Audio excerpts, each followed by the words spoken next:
tenemos un transporte público en las ciudades, en México y en Latinoamérica, muy deficiente desde hace 40, 50 años, que no mejora. Ahora, hay de repente pedazos que llegan a mejorar. Oye, pusimos otra línea de metro, pusimos un BRT, pusimos un nuevo tipo de tecnología a alguna de los sistemas que ya hay, pero no hay un cambio integral, estructural, en donde digas, oye, absolutamente todos los autobuses son de primer mundo. Estructuramos el sistema para que todo esté funcionando y la movilidad esté resuelta. No, es un pedacito por aquí, un pedacito por allá, mucho de ocurrencias y de tendencias, como tú dices, de moda. Yo le sumaría un poquito a eso que pues también en general los tomadores de decisiones, lamentablemente en Latinoamérica, no han sido suficientemente empáticos con la gente que tiene la movilidad en transporte público. En general en Latinoamérica, entre el 65 y el 70% de la población se mueve en transporte público. Ahora, los que toman las decisiones del transporte público no son esas personas. No son personas que se suben al bus, no son personas que hacen transbordos, no son personas que llevan a sus familiares en el transporte público, son personas que están en auto. Y lograr hacer la empatía con esas personas es lo que no se ha logrado. No hemos logrado tener secretarios de movilidad, alcaldes, gobernadores que digan, oye, yo estoy con esas personas y quiero cambiarles la vida a través de una movilidad mejor. Voy a transformar el transporte público de manera integral. Yo creo que la capacidad técnica existe. En México hay un pool de más de 1000 especialistas que podrían hacer estudios de demanda, estudios de organización correcta de las flotas de transporte público. No me parece que es un tema técnico. Me parece que definitivamente es un tema político.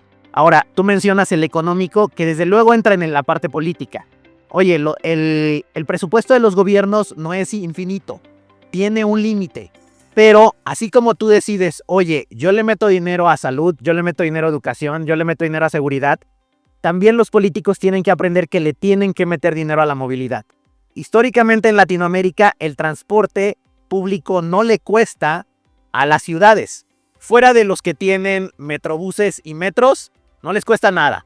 O sea, los buses, los microbuses, las combis que operan en más del 90% como la principal unidad de transporte público en todas las ciudades medias, pequeñas y todavía incluso en muchas de las altas. Por ejemplo, en Ciudad de México, el 55% del transporte público son viajes en combis y micros. No son en el metro, Pero bueno, todos esos micros, combis y camiones normales que circulan no tienen ni un solo peso del gobierno, ni uno solo.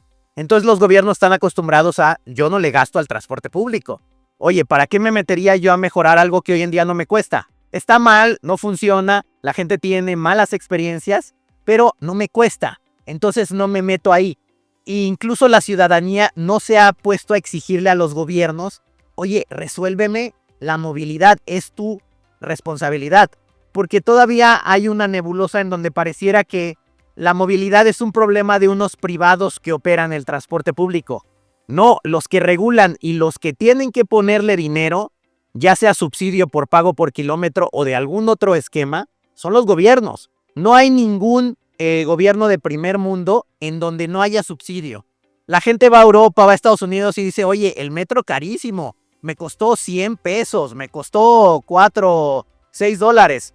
No, hombre, ¿sabes qué? Y también tiene subsidio. Ni siquiera esos sistemas de transporte público sobreviven, porque para tener un buen sistema de transporte público hay que meterle dinero. Y los gobiernos latinoamericanos, los presidentes municipales, los alcaldes, los gobernadores necesitan entender eso, que así como les cuesta nuevamente salud, seguridad y educación, también la movilidad les tiene que costar. Eso cambia todo. Yo creo que es otra vez, oye, pues es algo que hoy en día no me cuesta, y si yo empiezo a hablar de ello, me va a empezar a costar. Ahorita, por ejemplo, está en el ojo del huracán Mérida, Yucatán en general, el gobierno, en donde el gobernador le estaba metiendo 1,000 millones de pesos al año en subsidio. Ahora se ha disparado un poco.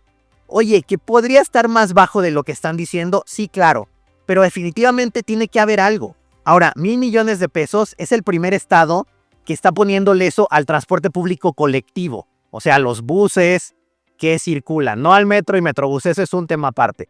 pero no hay otra ciudad en el país que esté subsidiando al transporte público colectivo. Ahora, ya hay un precedente.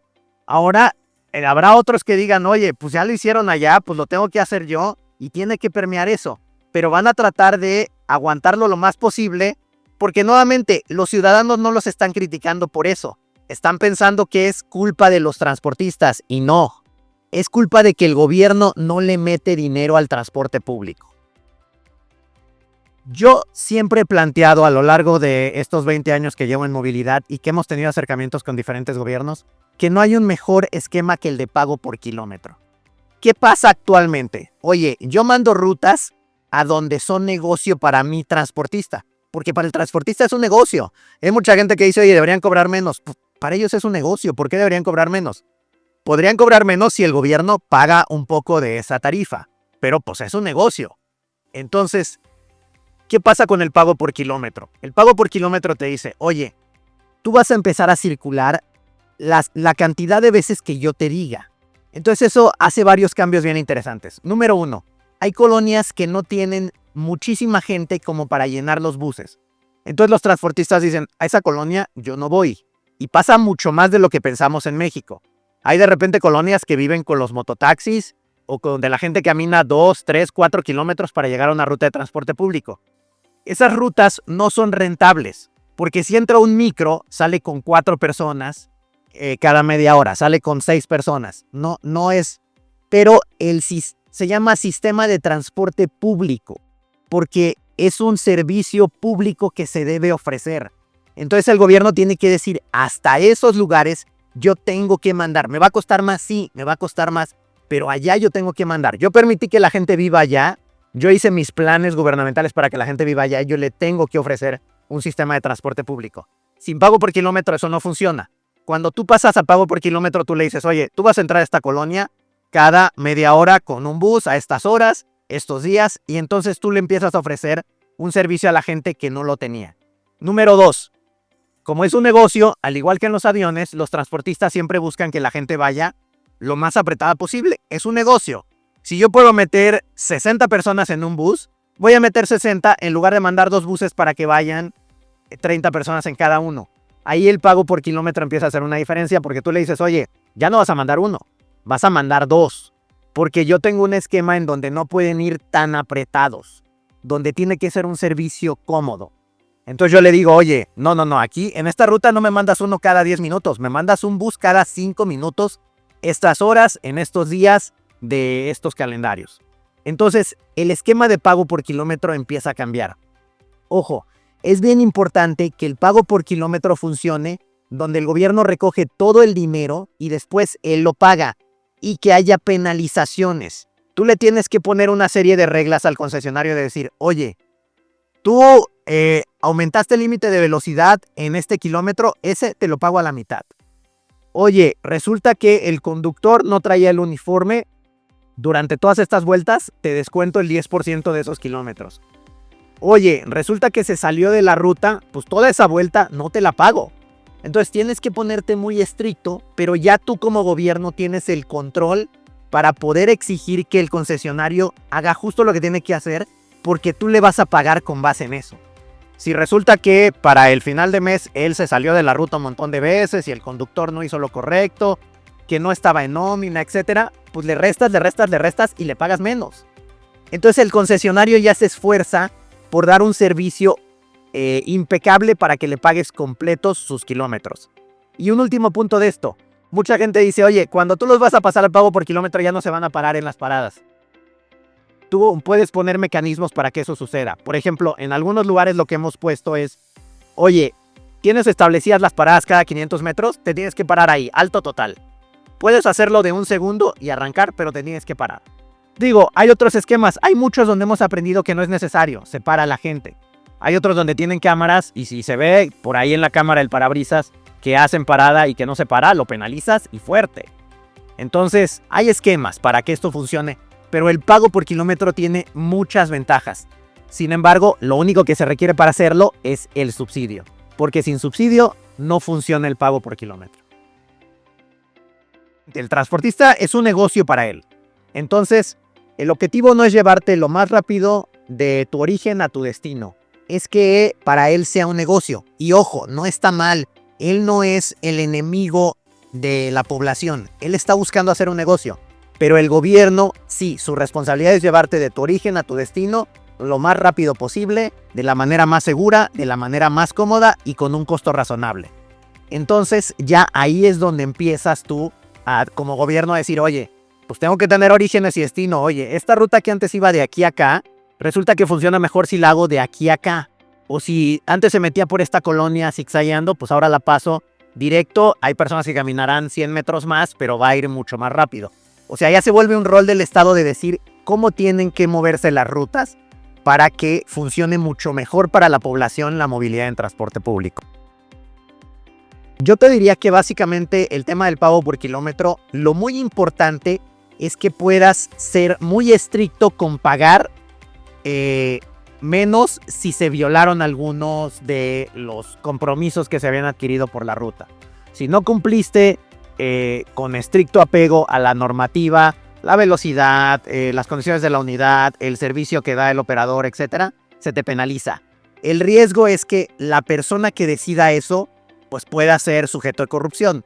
No es tampoco un gran problema. Lo que logras hacer es generar un consejo, mucha visibilidad para que eso pueda aminorarse. Y como son datos técnicos, es relativamente fácil discutirlo.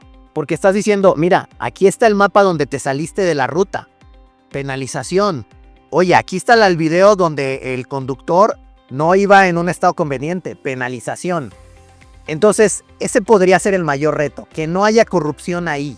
Porque mientras no haya corrupción ahí, básicamente el esquema funciona muy bien. La otra situación importante, que sí es la parte técnica, es la de asignar los kilómetros. O sea, decir, oye, pues tú vas a circular de aquí a acá estos días, estas horas. Tu vuelta tiene que empezar y tienen que ser muy estrictos. Oye, tú sales de la base a las 6:10 de la mañana pasas aquí, 6:20 acá, 6:30 acá, 6:50 llegas. El conductor tiene 10 minutos para descansar, ir al baño, 7 vuelve a arrancar, etcétera, para que se cumpla ese esquema y las personas puedan tener la certeza del servicio.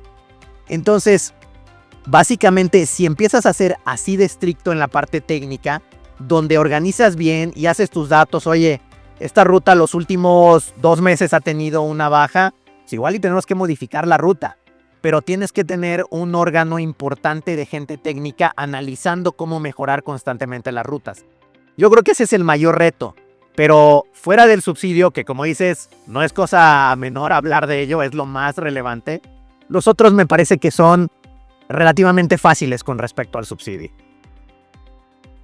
Mira, esos 2 estados que mencionas son particulares en cuanto al resto de los estados en una cosa. Más de la mitad de la población vive en una sola metrópolis. No hay otro estado así. O sea, en general todos los estados tienen varias ciudades, o por lo menos una no concentra más del 50%. Ahora, lo que pasa en Monterrey y en Yucatán, o en Mérida y en Monterrey, en Yucatán y en Nuevo León, es que el gobierno del estado, que tiene una bolsa mucho más grande que un municipio, puede decir, oye, pues yo me encargo de esta ciudad, que es mi ciudad más grande, y que aglomera más de la mitad de mi población. Por decirte algo, Veracruz tendría otros retos porque dice, oye, pues yo tengo que atender 6 ciudades que son más grandes del 500,000 de habitantes. Oye, pues ya es un reto mayor. Y también el gobierno del estado, de esos estados, no está tan interesado en esas ciudades, en particular en una. Entonces no se avienta un reto como este. Es un tema bien complejo. Hay municipios del país, un poco como los de Guanajuato, un poco Saltillo a medio nivel y un poco Cancún a medio nivel, que dicen, oye, dame opción de operar un poco mi transporte público. Pero operar con subsidio el transporte público con un presupuesto municipal es fuertísimo. Es fuertísimo. Yo creo que tiene que seguir en manos del Estado mientras el Estado no dé más dinero a los municipios. Pero es bien importante que se revisen esto. Y nuevamente, que los gobernantes sean empáticos con la población. Oye, yo tengo un estado con 3, 4, 5 ciudades importantes. Les tengo que arreglar el transporte público a todas. A todas. Es la población, es su vida lo que está cambiando cuando yo meto un mejor sistema de transporte público.